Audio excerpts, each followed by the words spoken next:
नारे तकबीर, नारे तकबीर, नारे रिसालत। मुल्के हिंदुस्तान, मुल्के हिंदुस्तान, जालिम और उसका जुल्म, जालिम और उसका जुल्म, आतंकवाद, आतंकवाद, आतंकवाद। नारे तकबीर। ये इंटरनेट के जरिए जाएगी तो मैं विपक्ष से भी ये बोलता हूँ, विपक्ष अल्पसंख्यक के वोट के लिए तो बड़े जल्दी सामने आ जाता है। आज विपक्ष खामोश क्यों है? आज विपक्ष क्यों खामोश है? महाविकास आघाड़ी क्यों खामोश है? क्या वो अल्पसंख्यकों की आवाज को नहीं देख रही है? आप जुल्म के खिलाफ खड़े रहे। कई लोग है ना, डे ऑफ जस्टिस के ऊपर बिलीव करते हैं, जिसे कयामत का दिन कहते हैं। वो सिर्फ मुसलमानों के लिए नहीं है। आपके मजहब ने यही सिखाया है कि किसी के ऊपर जुल्म करना? मुझे तो नहीं लगता, जितना मेरे को नॉलेज है, हर मजहब में एक दूसरे के मजहब की इज्जत करना सिखा। अरसलना का इल्ला रहमतल लिल आलमीन, ऐ महबूब, हमने तुमको सारे जहान के लिए रहमत बना के भेजा है। सल्लल्लाहु अलैहि वसल्लम ने जुल्म के खिलाफ खड़े होने की दावत दी और आप हजरात यहाँ जो जमा होकर अपनी बेदारी का मुकम्मल सबूत दे रहे हैं। मैं उन शरारती तबकों से बताना चाहता हूँ कि हम वो मुसलमान हैं कि आपने बकरा ईद में देखा होगा कि जानवर की कुर्बानी देते हैं। हम जानवरों की कुर्बानी भी देते हैं और जब अपने वतन अजीज हिंदुस्तान पर अगर बात आए और हमारे इस्लाम, हमारी इबादत गाहों और कुरान, हमारे प्यारे आका सल्लल्लाहु अलैहि वसल्लम पर कोई उंगली उठाए तो याद रखना, हम जानवरों की कुर्बानी के देने के साथ साथ अपनी जानों की भी कुर्बानी देते हैं और अपने वतन को भी बचाते हैं और अपने इस्लाम को भी बचाते हैं। इमाम हुसैन ने हमें एक नुस्खा दिया है, अगर तुम दुनिया में कामयाब होना चाहते हो तो जान लेने से ज्यादा जान देने पर जो है अपना ईमान रखो कि जो जान देकर इस्लाम को बचाता है वो मजबूती के साथ काम करता है। तो हम उन शरारती तबकों से बताना चाहते हैं कि हम जानवरों की कुर्बानी भी देते हैं और अपनी जान की भी कुर्बानी देते हैं। 1857 की जंग आजादी में आपने देखा होगा कि उलमा ने अपनी जान की कुर्बानी देकर अपने मुल्क को बचाने की कोशिश की। अल्लाह तबारक व तआला हमें जो है ऐसे आतंकवादियों से और शरारती तबकों से हमारी और हमारे मुल्क की हिफाजत फरमाए। हमारा मुल्क और उन पार्टियों से भी कहना चाहता हूं जो हुकूमत चला रही है, क्या वो किसी एक आदमी के मोहताज है? अरे बेटा, अगर प्रधानमंत्री साहब, गृह मंत्री साहब अपना अच्छा काम नहीं कर रहे हैं तो क्या तुम्हारे पास उम्दा और आला किस्म के लोग खत्म हो गए? अरे जो काम सही नहीं कर रहा उसको हटाओ, अपने पार्टी की शाख बचाओ। आज ये क्या हो रहा है? और लोग ये समझ रहे हैं कि पार्टियां हिंदुस्तान को चलाती है और पार्टियों का हिंदुस्तान मोहताज है। तो याद रखो, हिंदुस्तान पार्टियों का मोहताज नहीं है, पार्टियां हिंदुस्तान की मोहताज है। ये क्या फार्मूला बनाकर रखा है कि साहब ये पार्टी चलाएगी, वही पार्टी चलाएगी? अरे उम्दा उम्दा किस्म के लोग मौजूद हैं। ये क्या बनाकर रखा है? 4 लोग खेल ले रहे हैं, एक आदमी को मार रहे हैं, कई मस्जिद में घुस जा रहे हैं। अरे जब तुमसे नहीं बन पड़ रहा है तो किसी काबिल लोगों के हाथों में दे दो। और अगर यही चलता रहेगा कि तुम हमारे और इनके हाथों में कानून दे दोगे तो फिर हिंदुस्तान फिर किसी न किसी का गुलाम हो जाएगा। ये पुलिस क्यों है? ये फौज क्यों है? क्या ये हिंदुस्तान को नहीं समझ सकती? इनसे तुमने पावर छीन लिया है। ये जो काम नहीं कर रही तो तुमने लोगों के हाथों में कानून दे दिया, शरारत लुच्चों और लफंगों के हाथों में कानून दे दिया। उन लोगों को घेर कर मार रहे हैं, वो फैसले कर रहे हैं। अरे फैसला गवर्नमेंट करेगी, फैसला जो है जज करेगा, हिफाजत पुलिस करेगी, फौज करेगी। ये क्या बेहयाई का बाजार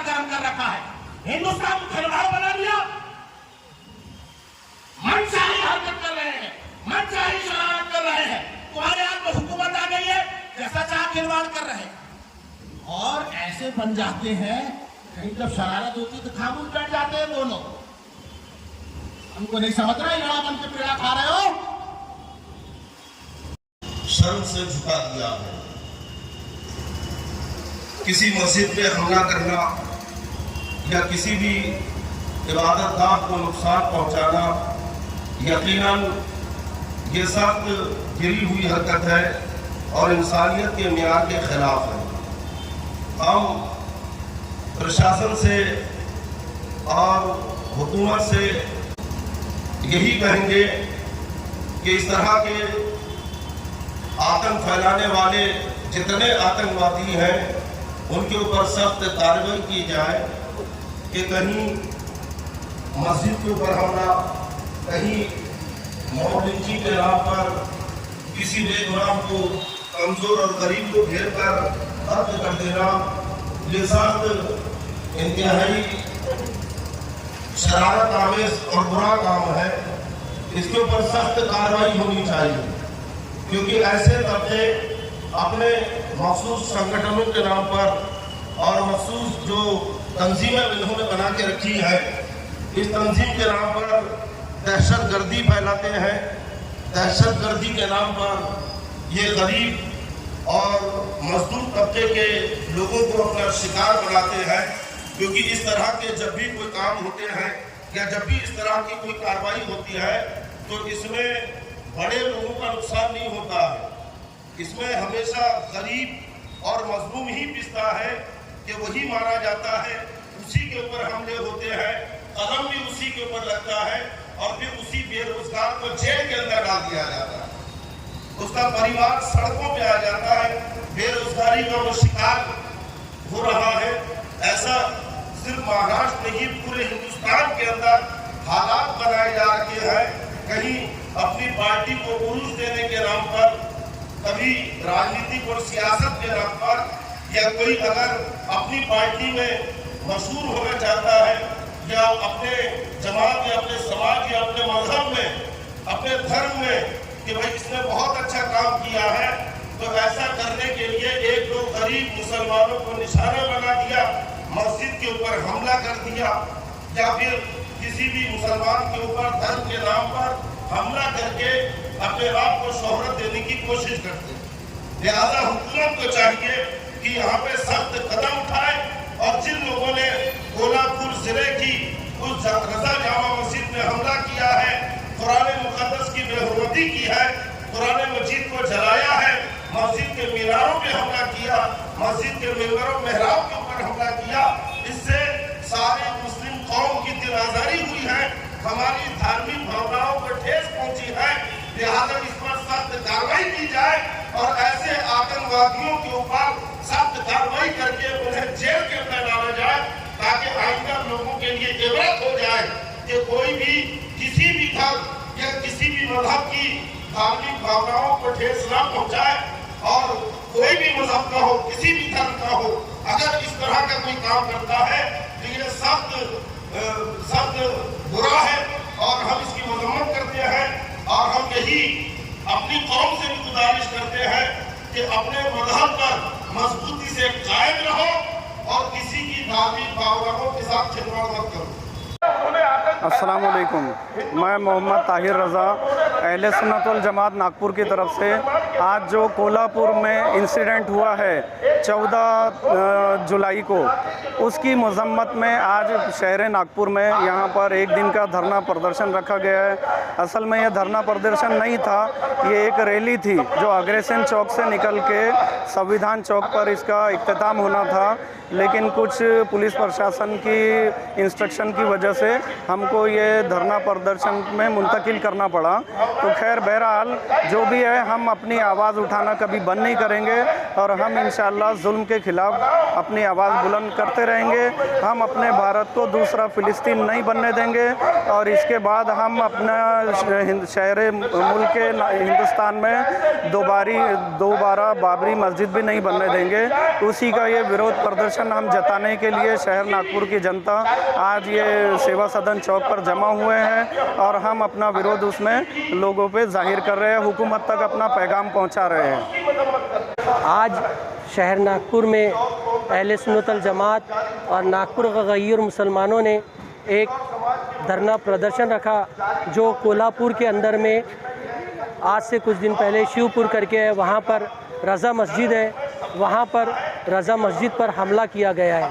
वो लोग उन्हें जो मस्जिद पर हमला किया है वो अपने आप को शिव भगत बता रहे हैं, पर हमें नहीं लगता कि वो शिव भगत है, वो देव भगत है। वो देव भगत नहीं है, वो एक ऐसे भगत है जो शैतान के पुजारी है। उन लोगों ने इंसानियत को शर्मसार किया है। किसी भी मज़हब के धार्मिक स्थल को नुकसान पहुंचाना, ये किसी भी मज़हब ने एक दूसरे के मज़हब को नुकसान पहुंचाने से मना किया है। तो आज हम अपना विरोध दर्ज कराने के लिए यहाँ पर जमा हुए हैं। आज शहर नागपुर के गैर मुसलमान जो कोल्हापुर में मस्जिद पे, रज़ा मस्जिद पे जो हमला हुआ है, उस हमले के विरोध के अंदर में जो हमारे कुरान मजीद की बेहुरमती की है उसके विरोध में आज यहाँ सेवा सदन चौक पे यहाँ पर हम लोग जमा हुए हैं और हुकूमत महाराष्ट्र से हम ये अपील कर रहे हैं, हम ये मांग कर रहे हैं कि जो लोगों ने ये हरकत किए हैं उसे आतंकवादी, उन लोगों को आतंकवादी घोषित किया जाए और उन्हें फांसी पे चढ़ाया जाए। जी, ये रैली फवारा चौक से लेकर संविधान चौक तक के जाने वाली थी, पर किसी कारणवश जब पुलिस महकमे ने हमको कहा कि कुछ टेक्निकल एरर, तो हमने उनकी बात की भी इज्जत रखते हुए उन्होंने कहा कि आप धरना करना, तो आज हमने इसको धरने में तब्दील कर दिया है। ये जो शरारतें चल रही है भाई, किसी के भी मज़हब और किसी के भी इबादतगाह को नुकसान पहुंचाना, उनके धार्मिक किताबों को नुकसान पहुंचाना, ये तो बदतरीन किस्म की जहालत है। और ये कुछ लोग इसलिए करते हैं कि उनके अंदर सच्चाई नहीं है, या हो सकता है कि वो जिसको मानते हैं उनके अंदर सच्चाई नहीं है, इसलिए वो अपनी जो है जहालत को और अपनी शरारत को छुपाने के लिए, जिसको बोलते हैं कि खिसियानी बिल्ली खम्मा नोचे, तो वो दूसरों पर हमला करते हैं और अपनी जहालत को छुपाते हैं। तो हमारे हिंदुस्तान में इस तरीके की जो शरारत हो रही है, तो हमें ऐसा लगता है कि लोगों के पास सच्चाई बची नहीं, इसीलिए वो हिंसा का सहारा ले रहे हैं। और जो लोग इस तरीके की हरकत कर रहे हैं वो कभी कामयाब नहीं होंगे, क्योंकि मुल्क हिंदुस्तान की जो है खूबसूरती हिंदू से भी है, मुसलमानों से भी है, सिख और ईसाई से भी है। अगर आप अपने ही लोगों पर इस तरीके की शरारत हमले करेंगे तो मुल्क हिंदुस्तान मजबूत नहीं होगा बल्कि कमज़ोर होगा। तो जो लोग कमज़ोर कर रहे हैं उन लोगों को इस तरफ तवज्जो देना चाहिए, और जो लोग हुकूमत की बागडोर संभाल रहे हैं उनको हिंदुस्तान की बागडोर इसलिए दी गई, इसलिए सौंपी गई कि वो हिंदुस्तान को आगे ले जाएं, और हिंदुस्तान आगे उसी वक्त बढ़ेगा जब यहाँ के तमाम नागरिकों के साथ इंसाफ होगा। तो जो लोग अगर काम नहीं करना चाहते हैं या उनसे काम नहीं हो रहा है, तो बहुत से काबिल लोग हिंदुस्तान में मौजूद हैं। लोग उन काबिल लोगों के हाथों में जो है हुकूमत को दें, उनसे लें और वो मुल्क को चलाएं। अगर ऐसे ही चलता रहा कि मैं और आप आगे बढ़कर जो है अपना काम अंजाम देते रहेंगे, तो ये पुलिस क्यों है, ये फ़ौज क्यों है, ये अदालतें क्यों हैं? अगर आप और हम ही आप सब काम कर लेंगे, भाई किसी का मर्डर हुआ तो मैं ही उसका जो है बदला ले लूं और कहीं जाकर मैं कर लूं, तो फिर ये हमारी पुलिस, ये महकमा, ये फैसली अदालतें क्यों हैं? अगर हमने इस तरफ तवज्जो नहीं दी तो वो दिन दूर नहीं है कि हिंदुस्तान में चारों तरफ फसादात होंगे और इसकी जिम्मेदार खुद यहाँ की गवर्नमेंट होगी। अल्लाहुम्मा सल्ली अला सय्यिदिना मौलाना मुहम्मद व बारिक व सल्लिम सल्लु अलैहि सलातु व सलाम अलैका या रसूल अल्लाह। इलाहुल आलमीन परवरदिगार आलम मौला करीम, जो तेरे हबीब अलैहि सलातु व सलाम की मोहब्बत में और अपने मुल्क की आबियारी और अपने मुल्क की अमन और शांति के लिए जो लोग यहाँ जमा हुए, मौला ताला हमारी इस हाजिरी को कबूल व मकबूल फरमा। परवरदिगार आलम, प्यारे आका सल्लल्लाहु अलैहि वसल्लम सद के तुफैल इमाम हुसैन रज़ी अल्लाह तआला के सद के तुफैल हमारे मुल्क हिंदुस्तान पर तू अपना फजल फरमा, रहम फरमा, करम फरमा। हमारे मुसलमानों के जानो माल, इज्जत व आबरू की हिफाजत फरमा। हिंदुस्तान के हर नागरिक की इज्जत व आबरू की हिफाजत फरमा। परवरदिगार आलम, हमारे हिंदुस्तान को नजर बद से महफूज व मामून फरमा। परवरदिगार आलम, हमारे हिंदुस्तान को हासिदीन के हसद से, फासिदीन के फसाद से, शर्रीन के शर से महफूज व मामून फरमा।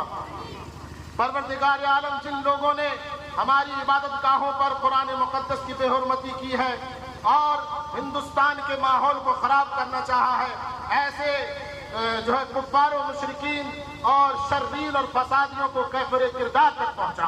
परवरदिगार आलम इनके मंसूबों को नाकाम बना दे। हमारे हिंदुस्तान में मोहब्बत और इत्तेफाक और भाईचारे की हवा को परवरदिगार आलम जारी और सारी फरमा दे। हमारे दरमियान भाईचारा कायम फरमा दे। हमारे मुल्क हिंदुस्तान का पूरी दुनिया में नाम रोशन फरमा दे। मौला ताला ये जो नौजवान हजरात यहाँ आए हुए हैं और ये हमारा जो पुलिस महकमा हमारी हिफाजत के लिए यहाँ खड़ा हुआ है, मौला ताला इन सब की हाजिरी को कबूल व मकबूल फरमा।